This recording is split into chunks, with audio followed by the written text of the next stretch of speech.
ek was verstom dat hier mense is in hierdie uitgeleese, bereese gemeenskap wat oor lees wil luister. Ek hoop ek kan julle iets vertel.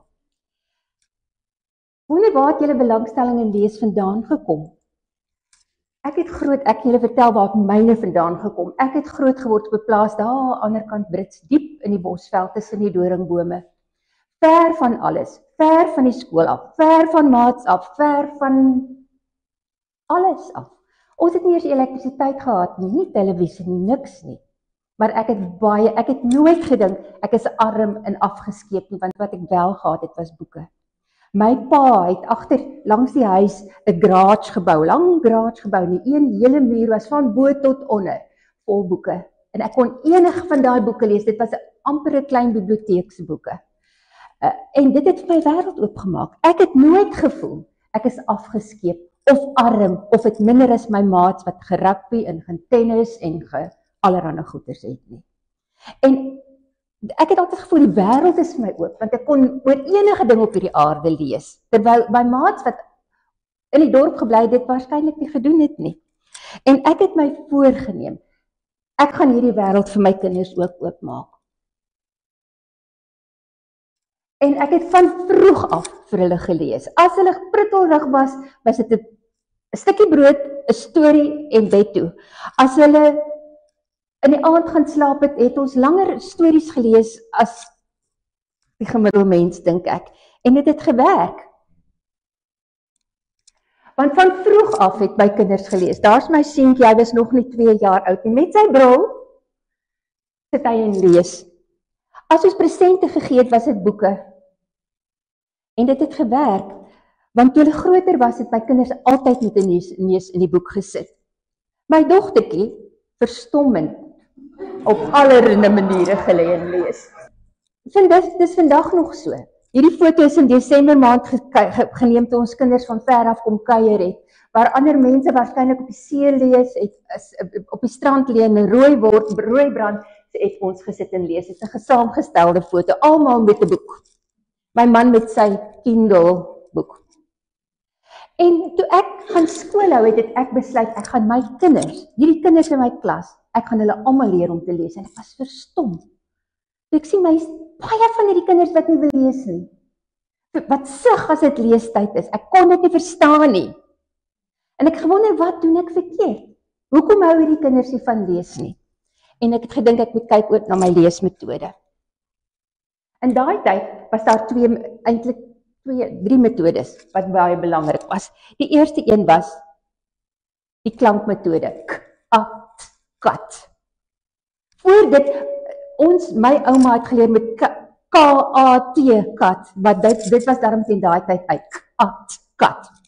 En die ander ene was die geheeltaalmetode, waar jy die hele ding op 'n plakkaat sit, en jy lees dit en die kinders papegaai agter jou aan, en dan breek ons dit op in sinne en op in woorde. En ek kon nie verstaan nie. Ek het opgelees oor die klankmetode, ek het opgelees oor die globale metode, en ek kon nie besluit watter een is die beste nie. Want as jy in 'n klankmetode geglo het jy dit geadverteer. As dit in die globale metode geglo het jy dit geadverteer. Die departement het veilig gespeel en hulle het 'n gekombineerde metode aanbeveel. Hulle sê gebruik al twee. Ek het regtig hard gewerk oor die lees, want ek het geweet hoe belangrik is lees vir kinders. En daar was kinders wat nie wil lees nie. En vandag sit julle, want julle sê, my kleinkind wil nie lees nie. Waarom wil die kinders nie lees nie? En 'n ander ding wat my opgeval het is, waarom is daar meer seuns as dogters wat nie wil lees nie? Toe gaan ek van die grondslagfase, van die graad, ek altyd vir graad 2 skool gehou, na spesiale onderwys. Spesiale onderwys is kinders met 'n IQ van 50 tot 80. Wat is 'n nuttige deel in die gemeenskap kan bydra. En besef ek toe ek vir hulle skool hou, maar daar's iets anderster. Hierdie kinders is nie in my klas omdat hulle IQ tussen 50 en 80 is nie. Hierdie kinders het by my geland omdat hulle nie kan lees nie. Glad nie, kan lees nie. Hoekom kan hulle nie lees nie? En weet jy, dit was nie net in 1983 so nie. Die Progress in International Reading Literacy in 2021 het 'n studie gedoen met 57 lande En Suid-Afrika het die swakste van 7, nee, met baie lande, maar ons het die swakste van 57 lande gedoen. Swakker as afgeleë Afrika lande wat ons altyd gedink het, daar gaan met onderwys niks aan nie.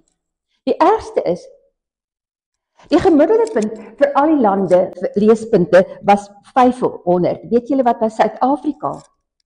288. Soveel was ons swakker. Weer is die helfte swakker. En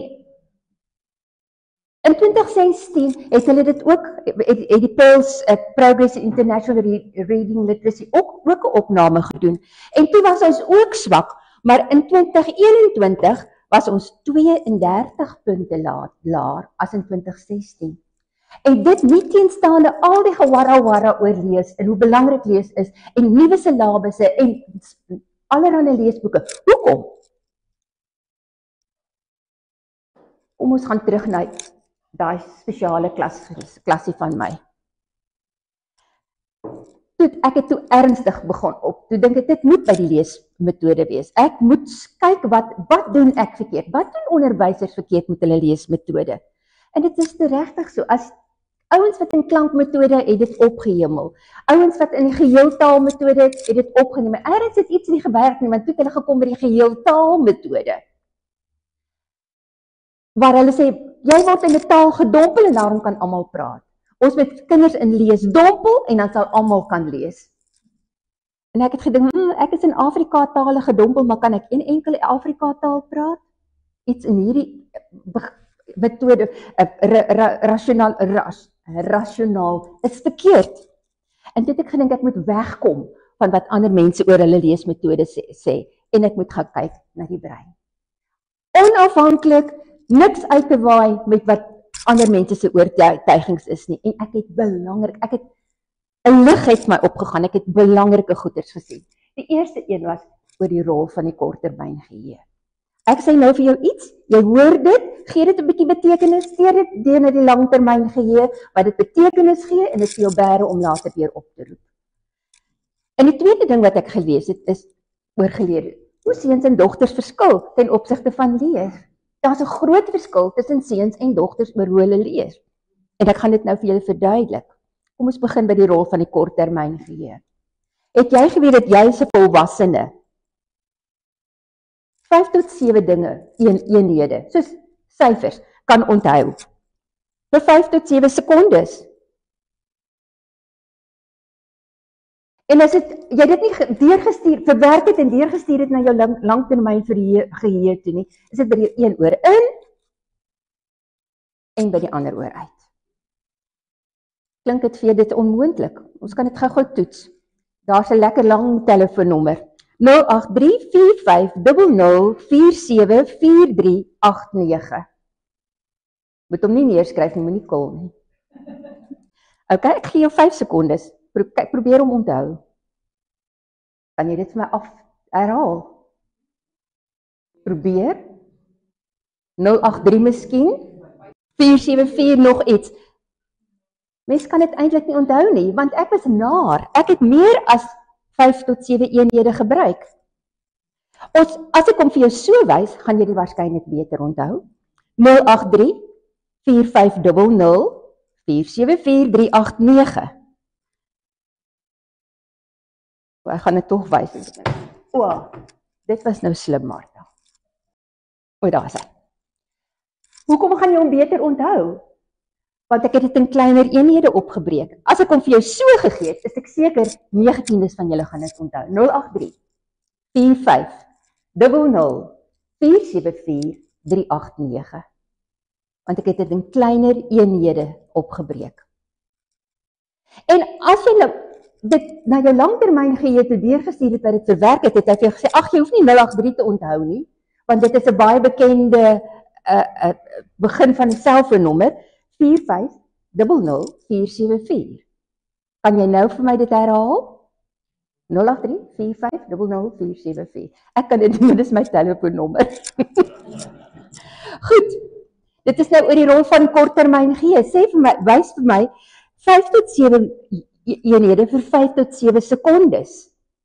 As ek meer eenhede as dit gebruik, is dit by die een oor in en by die ander oor uit. Nou dit is vir jou as volwassene, 'n graad 1tjie. 'n gemiddelde korttermyn gees, 2 tot 3 eenhede vir 2 tot 3 sekondes. Vir 'n graad 2tjie, 3 eenhede vir 3 sekondes. Vir graad 3, 3 tot 4 eenhede vir 3 tot 4 sekondes. Die eerste ding wat ek besluit het toe ek dit lees is, ek moet kyk oor hoe ek opdragte gee in die klas. Gee ek nie te veel eenhede nie, en dan kan die kinders dit nie onthou nie, want hulle het nie tyd om dit deur te stuur na dis te veel eenhede om deur te stuur na hulle langtermyn geheue, en ons sê maar hierdie kinders is regtig stout, hulle leer nie. Die ma's en die pa's kyk nie na hierdie kinders nie, daar is geen dissipline by die huis nie. Hier's 'n tipiese opdrag wat jy in 'n klas gee. Take your yellow and white chalk, your writing board and your reader and come and sit on the carpet. En hier storm die kinders na die mat toe, en party te leesboek, en party te potlood, en party heeltemal niks nie, en party bly net sit. En ek sê van die kinders het nie geleer om te luister nie. Maar wie is die skuldige een in hierdie opsig? Was dit ek of was dit die kinders? As jy nou mooi krities hierna kyk. Take your yellow and your white chalk. Dis klaar 3 eenhede. Your writing board and your reader and come and sit on the carpet. Wat mens liewer moet doen is, take your yellow and white chalk. Take your writing board and your reader. Come and sit on the carpet. En vandat ek dit so toegepas het in die klas, het my kinders skielik geluister. Al die tyd was hulle nie stout nie, hulle was nie dom nie, ek het hulle oorbevraag. Nou jy as 'n ouma of 'n oupa, sê vir jou kleinkinders, wat regtig nie opruim nie, en regtig nie luister nie. Jy sal met jou kinders moet praat, dat hulle hierdie kinders vasvat. Hier's 'n tipiese opdrag wat ons gee. Pick up all the Lego blocks in the sitting room and put them in a toy basket. Wash your hands, find the book, the little red hen in your bookcase, bring it to me in the study and I will read it to you. Sal hulle dit onthou? Onmoontlik. Wat moet jy liewer gesê het? I want to read you a story. You have to do some things before I can do that. Pick up all the Lego blocks in the sitting room and put them in the toy basket. Go wash your hands. Find the book, The Little Red Hen. Nie daar lees nie. In your bookcase. Bring it to me in the study. Presies dieselfde, maar jy dit opgebreek in minder eenhede sodat hulle dit kan onthou. So wat moet jy as ouma of oupa onthou as jy jou kleinkind wil help? Korter opdragte, meer eenhede, gee hulle tyd om die een opdrag af te handel, dan gee die volgende kort opdrag. Ek het nog 'n baie belangrike, dis die eerste belangrike ding, ek moet kyk oor hoe ek opdragte gee. En dis wat miskien wat jy vir jou kinders kan sê, hoe hulle met jou kleinkind moet werk. Maak jou opdragte korter en maak seker dat die kind 'n kort opdrag wel uitvoer. Die volgende ding wat dit my die korttermyn geheue my geleer het, oor die leesmetode. Die geheeltaal is daar nie eers oor te redeneer nie, maar die globale metode. Ek lees die hele les, dan breek ons dit op in sinne, dan breek ons dit op in woorde. Kan dit werk? Dis dood eenvoudig te veel eenhede vir 'n kind om te lees. Ek het een keer met 'n groep geoefen, het skribbels wat ek soms van die internet gekry het en gesê, dit beteken, dit is mamma, dit is pappa, dit is ouma. En ek het vir hulle geflits en gesê, lees dit vir my, en het toe weer geflits, en hulle het almal reg gelees. En ek was diep beïndruk, ek sê, hoe kry julle dit reg? Julle is 'n besonderse slim kind. Sê hulle, nee, ek het dit op flitskaarte gehad, want daai flitskaarte het 'n bruikol daai, en daai een is 'n bietjie gekrekel aan hierdie kant. Hulle het die kolle en die krekels gelees, nie die teks nie. En ek dink, dit is wat gebeur met die kinders. Dit word papegaai lees, it's barking at print. Hulle kan nie regtig lees nie. Hulle onthou dit, veral die kleintjies, dis kortlesse. Hulle onthou dit uit hulle koppe uit. So ek dink, die globale metode kan nie werk nie. Die klankmetode, dan moet dit seker die klankmetode wees.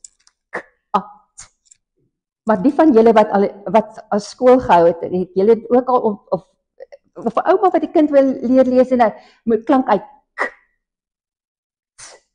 hond.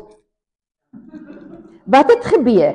Dit het langer as 3 tot 5 sekondes gevat om daai 3 goedjies te verwerk en na die langtermyn geheue toe deur te stuur. En al wat die kind onthou het, is hierdie idee van 'n dier met 4 pote en 'n stert. So, die klankmetode is beter, maar dit is nog nie die ideaal nie. Ek wou nog gesê van die geheelmetode. Het jy dit ook al gekry dat die kind lees in 1652 het vlot gelees? 1652 het Jan van Riebeeck met 3 skepe die Reiger die Dromedaris in die Kaap geland. En jy sê wie het geland? Die Reiger? Of die waar het hy geland? Te veel eenhede, te lank gevat om te lees. Hy het hier en daar goed onthou, deurgestuur na die langtermyn geheue, maar nie regtig die regte betekenis kon gee. Goed. So as ek nou sê die klankmetode klink vir my beter. Maar hy stuur baie min deur na die langtermyn geheue toe om betekenis te gee.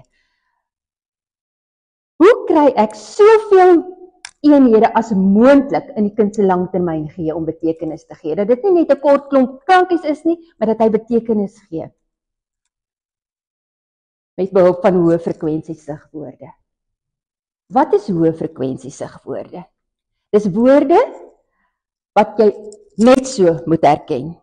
Hier is 'n paar woorde. Kom ons kyk of julle kan dink watter is hoë frekwensie. And as jy dink dit is nie, steek jou hand op. Sit, good, run, computer. Dis nie, jy kry nie computer in elke sin nie.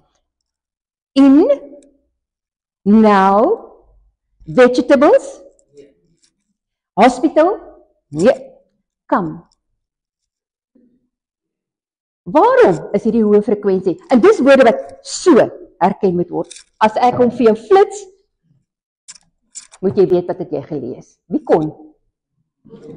Want die hoë frekwensie woord. Het jy geweet, met seg 200 en 250 woorde, kan jy 60 tot 75% van enige leesmateriaal lees. Of dit die koerant is, of 'n tydskrif, of 'n kinderboeke is nog meer, of enigiets. Sê net met 200 of 250 woorde kan jy dit lees. Kom ons toets dit.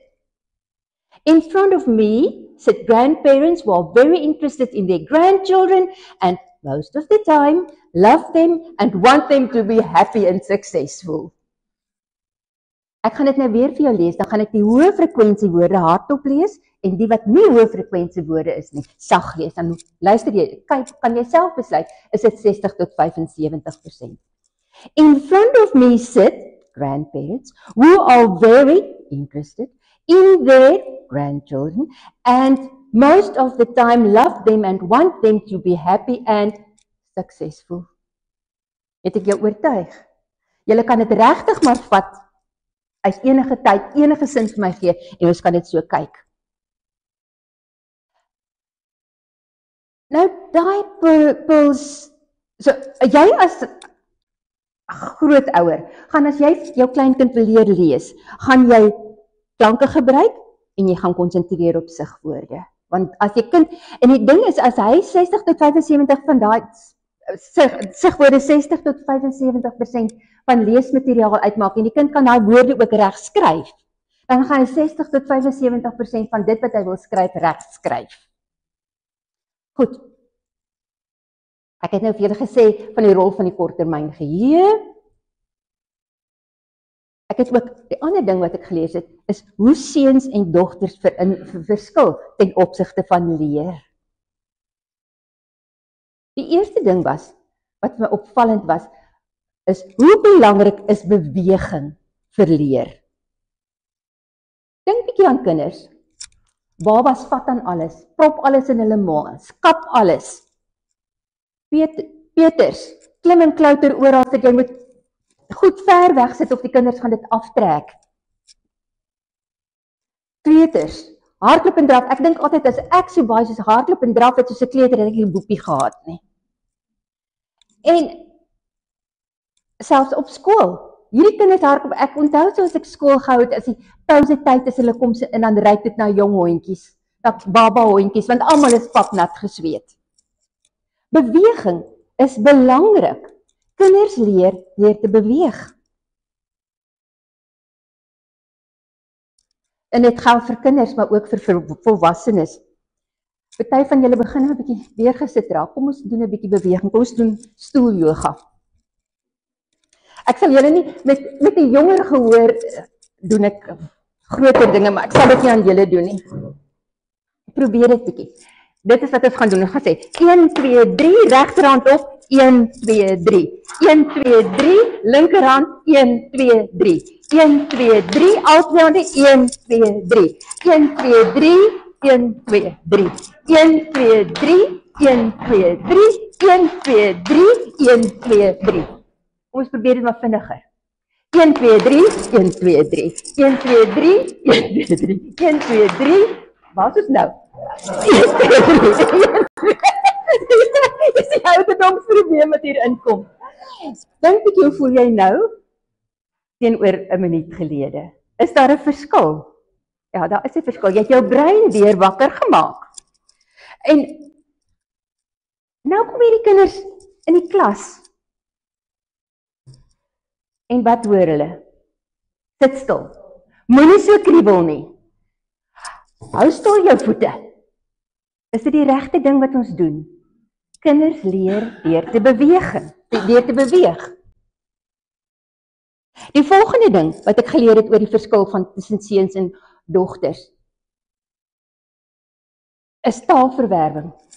Het jy geweet dat as fetus 6 weke voor taal is in jou brein in 2 helftes gedeel, linker helfte is taal, regter helfte is meer ruimtelik. 6 weke voor 'n seun begin die taalhelfte van 'n dogtertjie as fetus ontwikkel. En teen die tyd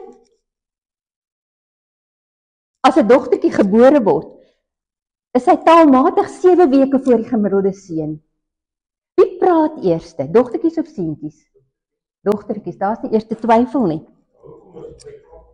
Hoekom? Omdat dogtertjies se breinhelfte se taalhelfte vinniger ontwikkel as ek praat van die gemiddelde kind, as die gemiddelde seun. Dit is geneties, it is what it is. Maar ek luister verder, gaan jy bly wees en jy haal ons bietjie in.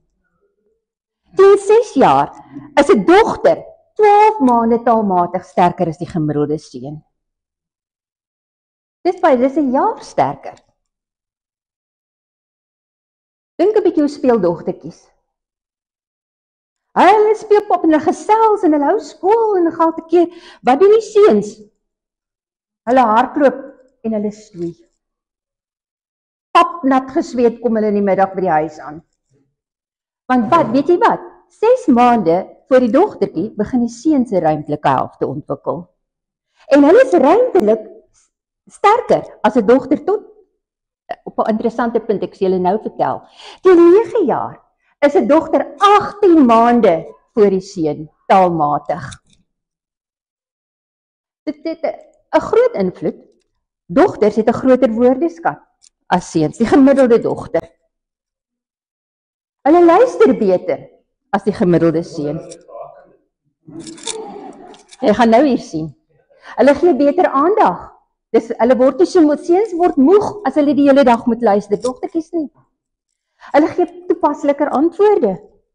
Ag, Martha.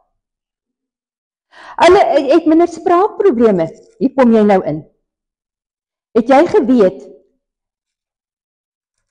dat 3.8 seuns hakkel vir elke een dogter? Dysleksie, 3.5 seuns vir elke een seun. Autisme, 4 seuns vir elke een dogter. En dit kom, dink ek, by die taalagterstand. Maar nou weet ek, meneer, jy wat so krities is, nou kom ons die beste skrywers ons mens, hoekom het ons 'n Wilbur Smith en Andrei Brink en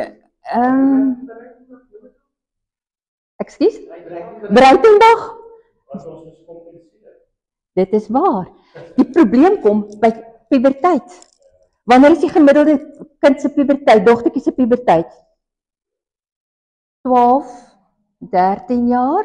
Bietjie later nou, as wat dit vroeër was, puberteit bietjie vroeër, want ons is langer aan lig blootgestel, so kinders groei langer. Wanneer is die gemiddelde seun se puberteit? So 40.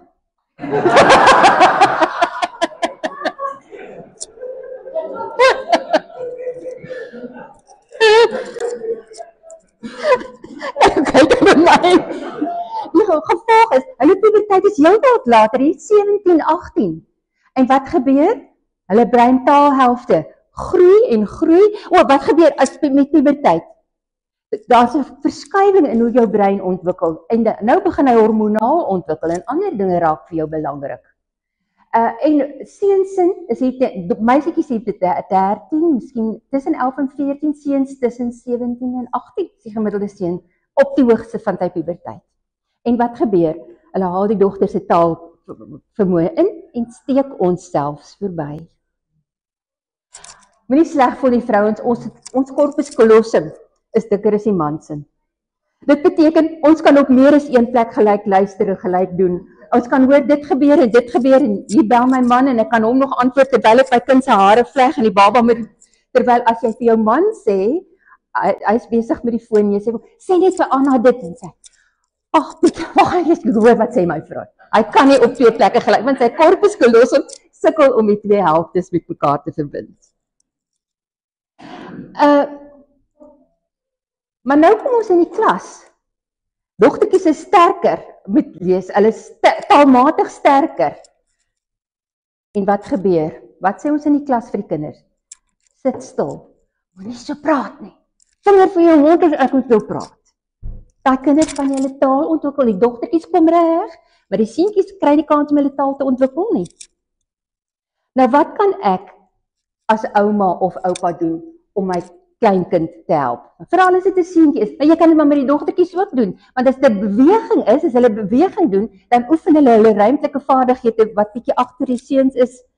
Selfs vandag, hoeveel dogters is baie goed met wiskunde teenoor seuns. Ek sien die vrouens begin die mans 'n bietjie inhaal daarmee, maar ons het altyd 'n ruimtelike agterstand teenoor seuns.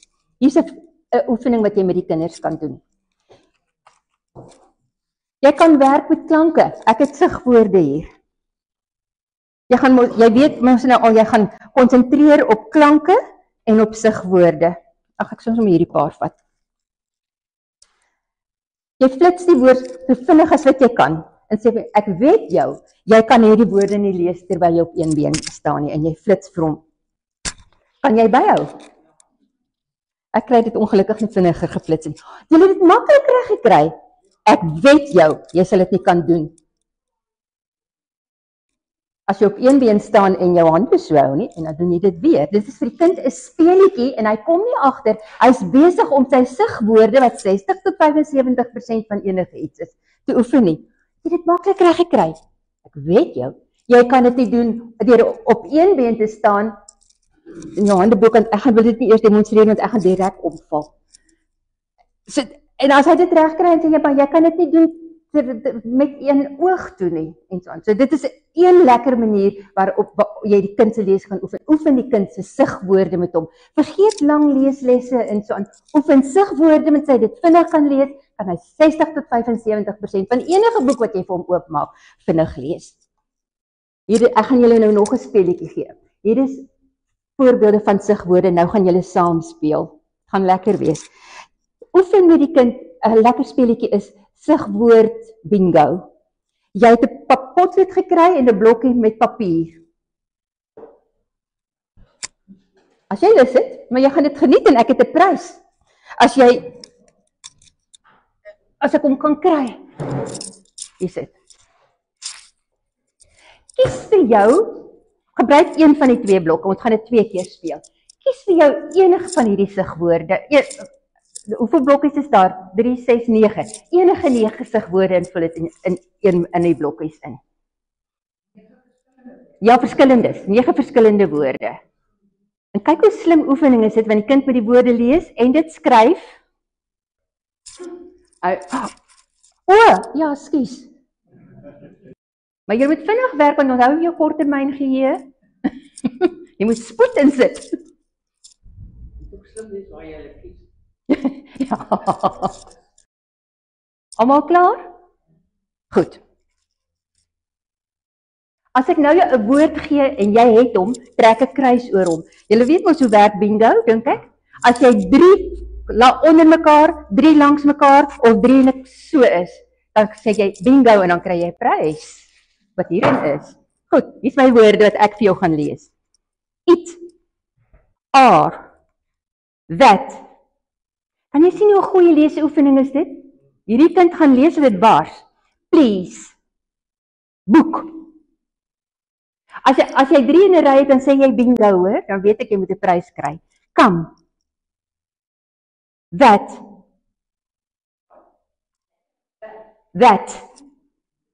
Good. Dis geluk. Kom ons gaan nog 'n bietjie aan. 1 bingo is te min.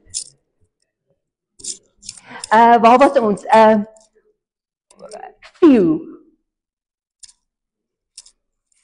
Want. Bingo. Hoeveel bingo's het ons?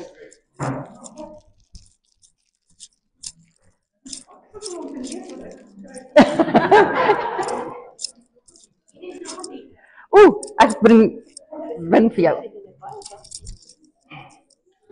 En nog een saak. 2 bingo's. Nou, ons moet nou opkom, want julle maak my bankrot.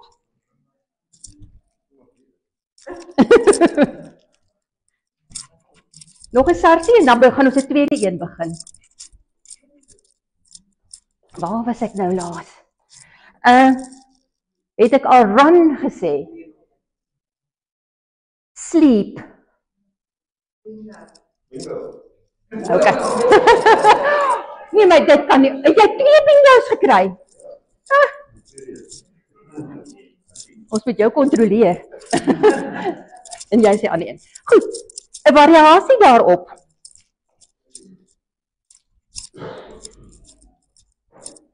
Nou gaan ek die woorde, weer vir jou die woorde wys. Op die tweede blok, kies weer vir jou 9 woorde. Wil jy nie saam nie? Jy is soos my man. Nee, jy mag nie.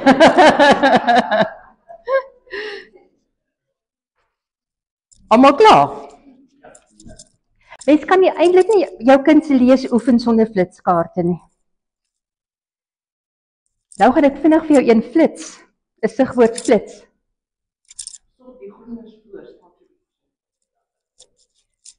Nee, maar jy moet nou kyk op jou kaart dat jy af. O, die kaart, ek kan almal net sien. 'n Bingo. Ons gaan nog 'n bietjie aan. Hoeveel bingo's het ek? Kyk, nog 'n paar kaartjies en dan so 'n speletjie verby. Daar's hy. Wie het gesê? Kan ek hom nou vir jou gee, hoor, ons is amper klaar. Okay. Nou raak ek gekoek. Ek dink ons speletjie kan hier ophou. Het julle dit geniet? As julle dit geniet het, dink jy 'n kind sal dit geniet? Sal hy oefen, agterkom hy oefen eintlik sy sigwoorde. Ek het genoeg. Wie is nog bingo's? 2 bingo's, ag nee, daar nie.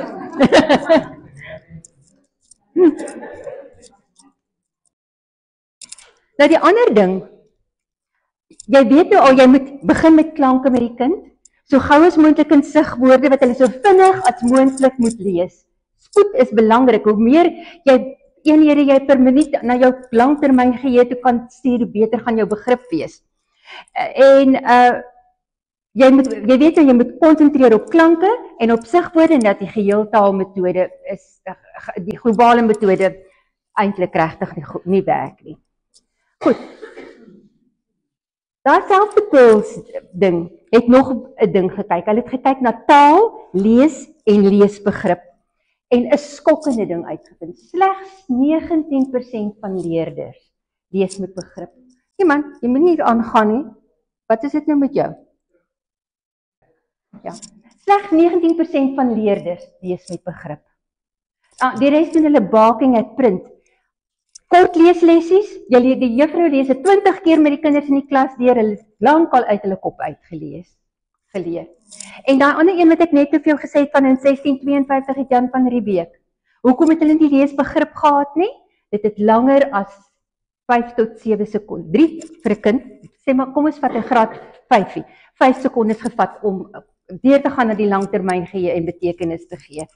Nou wat kan jy doen om dit is nou veral by die groter kinders, maar selfs die graad 1, 2 en 3A. Wat kan jy as ouma doen om die kind leesbegrip te gee? Ons kan kyk na leestegnieke.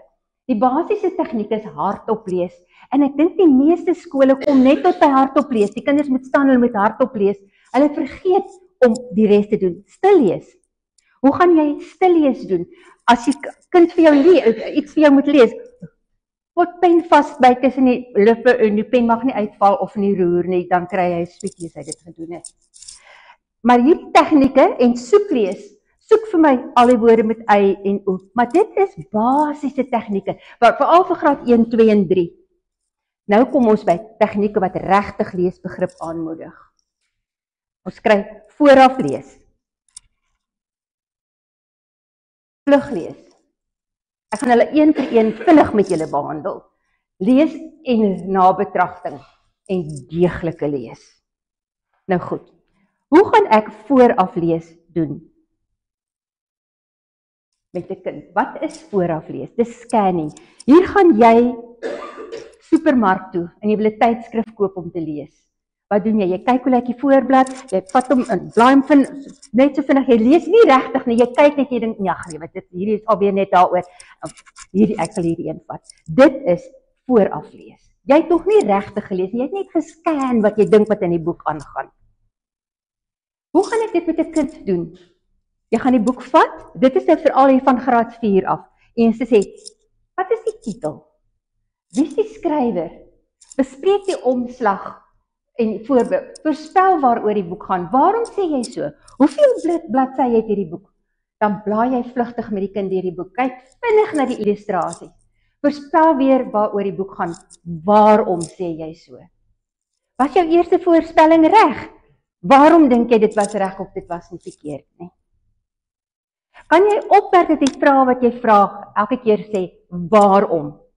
As jy vir 'n kind vir jou 'n antwoord gee, moet dit vir hulle outomaties raak en sê, ek moet stil sit omdat dit en dit. Ek mag nie nou gaan speel nie omdat moet eintlik vanselfsprekend later op 'n vraag gevra word. Ag nee man, hierdie ding wat so onder my uithardloop, weet ek nie, dit gaan nie aan nie. Goed, dit was vluglees. Goed, nou kom ons, dit was scanning, nou kom ons by vluglees. Jy het nou by die huis gekom met die boek wat jy gekoop het by die huis. Nou die sari of die kuier of wat ook al. Nou kom ons by vluglees. Ons kyk na die inhoudsopgawe. Ons lees die titel van die leesles of die hoofstuk. Ons bestudeer die illustrasies, blaai deur, ons kyk daar voor daai voorste bladsy, blaai vinnig deur, kyk 'n bietjie na die prent. Ek dink oor die algemeen lees is net onmiddellik 'n artikel nie. Lees die eerste, maar as dit nou 'n boek, ek weet nie wat gaan met hierdie ding al, hy so onder my uithardloop nie. Lees die eerste sin van elke paragraaf, voorspel waaroor die leesstuk gaan. Waarom sê jy so? Lees die boek of lees, was jou voorspelling reg? Sien jy leer die kind om te, nee man, ek wil nie hierdie ding moet dit aan my doen nie. Hy wil huis toe gaan. Wil julle al huis toe gaan? Ek is amper klaar, hoor. So, jy gaan sien dat hierdie oefeninge leer die kind om te dink oor dit wat hy lees. Hy lees net nie, hy moet tussenin dink oor wat hy gelees het. Nou kom ons eers by deeglike lees. Lees die leesstuk met die kind en jy sê vir hom, wat is die kerngedagte van hierdie leesles? Sê my in een sin wat gebeur op hierdie bladsy? En as jy mooi sien, as jy dit gedoen het, het jy die kind geleer opsommingstegnieke doen, mindmaps maak. En jy kan sê, wat is die kerngedagte van hoeveel tel die paragrawe? Wat sê hierdie paragraaf eintlik? Waaroor gaan hierdie paragraaf? Waaroor gaan hierdie paragraaf? Nou vat jy die sinne. Wat is die kernwoord of kerngedagte van elke sin? En jy skryf dit neer.